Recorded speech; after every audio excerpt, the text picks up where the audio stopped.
बिस्मिल्लाहिर्रहमानिर्रहीम अस्सलामु अलैकुम वरहमतुल्लाहि वबरकातुहू। माय डियर स्टूडेंट्स, आज के इस वीडियो लेक्चर के अंदर हम अगले शॉर्ट आंसर जो हैं उनको डिस्कस करते हैं और आज होपफुली हमारे शॉर्ट आंसर ख़त्म हो जाएंगे और हम इंशाल्लाह न्यूमेरिकल्स का स्टार्ट भी ले लेंगे।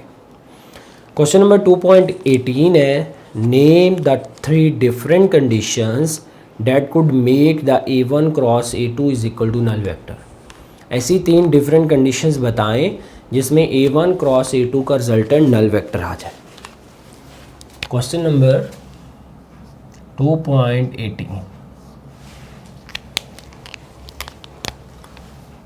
a1 cross a2 is equal to null vector.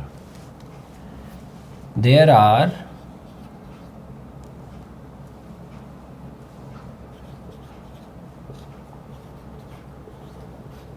three possibilities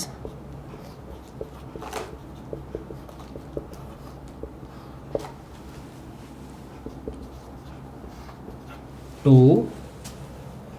null vector।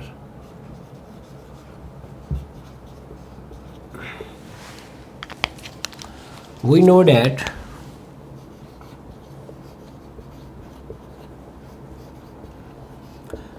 जब भी क्रॉस प्रोडक्ट ओपन करना होता है a1 क्रॉस a2 तो हम लिखा करते हैं पहले वेक्टर्स की मैग्नीट्यूड, दूसरे वेक्टर की magnitude and sine of angle theta into unit vector. बेटा हमने प्रॉपर्टीज़ ऑफ क्रॉस प्रोडक्ट जो है वो अच्छे तरीके से पढ़ा हुआ है। उन प्रॉपर्टीज़ में हमने ये चीज़ पढ़ी थी कि जब दो पैरेलल वेक्टर्स का क्रॉस प्रोडक्ट लिया जाए तो आंसर जो है वो ज़ीरो या नल वेक्टर आता है। वो क्योंकि जो क्रॉस प्रोडक्ट होता है ये हमेशा परपेंडिकुलर वेक्टर्स के दरमियान में ही होता है। तो हम पहली कंडीशन लिखते हैं, कंडीशंस। पहली condition, when A vector a1 and a2 are parallel। जब a1 और a2 पैरेलल हो, theta is equal to 0 degree, then a1 cross a2 is equal to a1 a2 sine of 0 degree into any unit vector. Sine 0 की value 0 होती है, जब ये 0 सबसे multiply होगा तो ये नल वेक्टर आ जाएगा। ये पहली कंडीशन आ गई। दूसरी कंडीशन ये थी कि एंटी पैरेलल वेक्टर्स का भी जो क्रॉस प्रोडक्ट होगा वो नल वेक्टर के बराबर आएगा। तो हम कहते हैं कि when a1 and a2 are anti parallel, theta is equal to 180, a1 cross a2 is equal to a1 a2 sine of 180 into any unit vector. Sine 180 is also equal to 0, तो it's also null vector. ये दूसरी condition आ गई।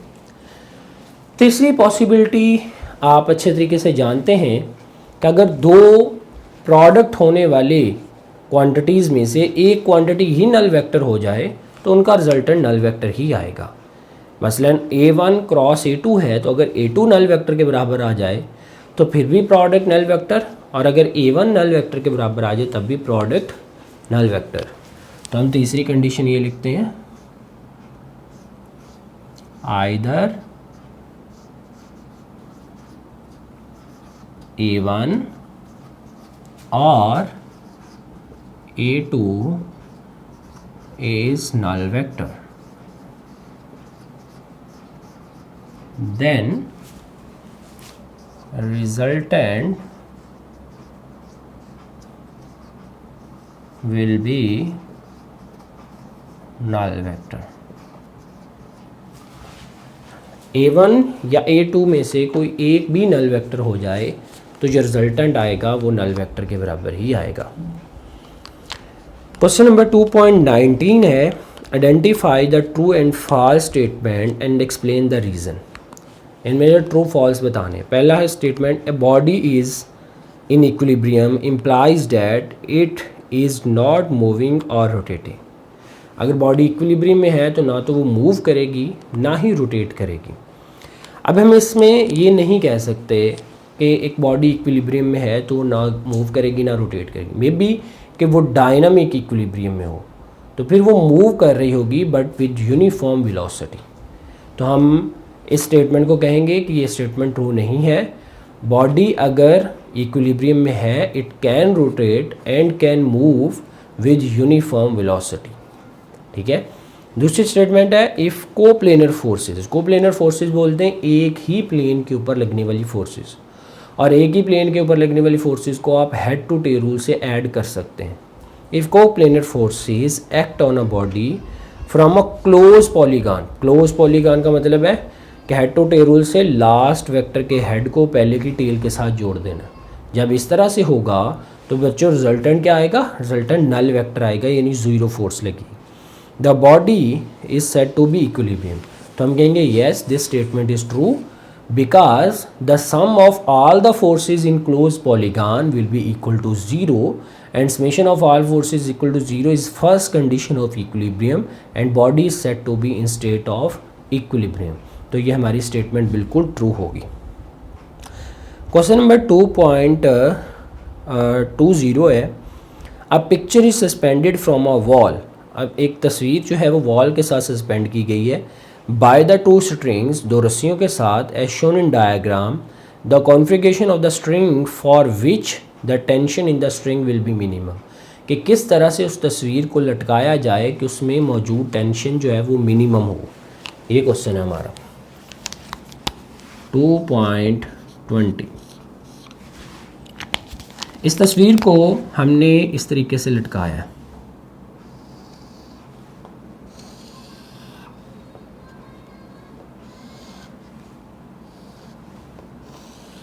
ये तस्वीर है और इस तस्वीर का वेट नीचे की तरफ है, वेट की फोर्स नीचे को, और यहाँ पर एंगल थीटा बन रहा। इन रस्सियों में टेंशन की फोर्स इस सिमत में है, इसमें भी टी है, इसमें भी टी है। अब अगर हम इसमें ये इक्विलिब्रियम की हालत में है तो इसमें sum of all the forces will be equal to zero. तो हम इसके कंपोनेंट्स कर लेते हैं। कंपोनेंट्स कैसे करेंगे, इस सिमत में, इस सिमत में, फिर इधर से ऊपर की तरफ, इधर से ऊपर की तरफ। दो वेक्टर्स ऊपर के, थीटा के सामने वाला टी साइन थीटा और इधर भी थीटा के सामने वाला टी साइन थीटा। ये टी कॉस थीटा, ये भी टी कॉस थीटा। हम टी कॉस थीटा दोनों इक्वल और ऑपोजिट है, तो sum of all the components along X axis is equal to zero आ जाएगा। Summation of all X axis component is equal to zero because T cos theta along X axis is positive, along negative X axis is negative, तो plus into negative T cos theta is equal to zero आ जाए। Now the sum of all the components along y axis is equal to 0। ऊपर की तरफ दो components हैं, नीचे की तरफ एक कंपोनेंट है, तो हम इसको सम करेंगे। तो sum of all y axis component is equal to 0। ऊपर वाले दोनों पॉजिटिव लिया करते हैं, T sine theta plus T sine theta, नीचे वाला नेगेटिव और इक्वल टू 0।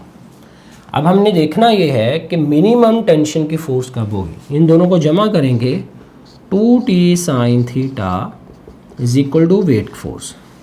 यहाँ से टेंशन की फोर्स निकालें तो 2 साइन थीटा। ये तो अंडरस्टूड है कि वेट की फोर्स चेंज नहीं होगी।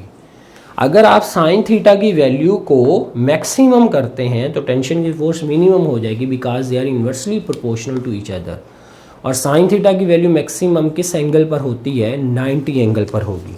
तो हम कहते हैं कि when theta is equal to 90 degree then t is equal to w over 2 sin theta। तो w over 2 sin 90 sin 91 आ जाए। तो हमारे पास टेंशन की फोर्स उस वक्त मिनिमम होगी जो कि W/2 के बराबर आएगी। अब sin 90 का क्या मतलब है? sin 90 का मतलब है कि आपने उस वक्त उसी तस्वीर को, ये पिक्चर है, इसके वेट की फोर्स नीचे को है, उस तस्वीर को इस तरीके से लटकाया हो ऊपर की तरफ, बजाय कि उन रस्सियों को ऐसे लटकाएं। आप जब रस्सियों को ऐसे लटकाएंगे तो वो रस्सी के अंदर टेंशन की फोर्स कम से कम होगी और रस्सी टूटने का खदशा कम से कम होगा। क्वेश्चन नंबर 2.21 है, can a body rotate about centre of gravity under the action of its weight. अच्छा, दो चीज़ें यहाँ पे बता दी। एक तो बताया कि बॉडी ने अपने सेंटर ऑफ ग्रेविटी के गिर्द रोटेट करना है, और दूसरा ये बता दिया है कि वेट की फोर्स के साथ ही रोटेट करना। अब वेट की फोर्स भी सेंटर ऑफ ग्रेविटी पर ही लगती है और सेंटर ऑफ ग्रेविटी के गिर्द ही रोटेट करना, यानी पिवट पॉइंट भी ग्रेविटी के ऊपर ही है। तो हम कहेंगे यहाँ पर दो चीज़ें इकट्ठी हो गई कि पिवट पॉइंट के ऊपर ही फोर्स लग रही है।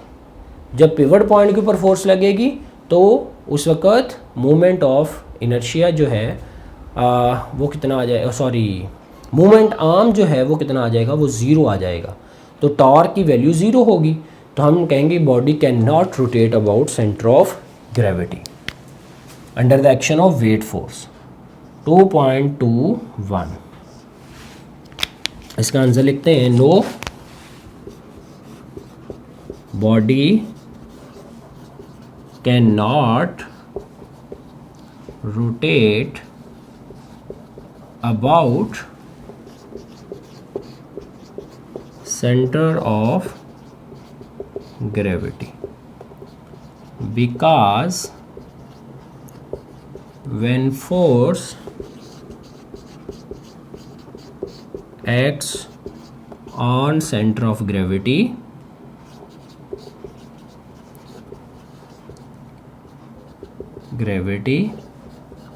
then moment arm will be zero. तो tau is equal to LF, L की वैल्यू ज़ीरो आ जाएगी मल्टीप्लाइड बाय F, तो tau is equal to zero.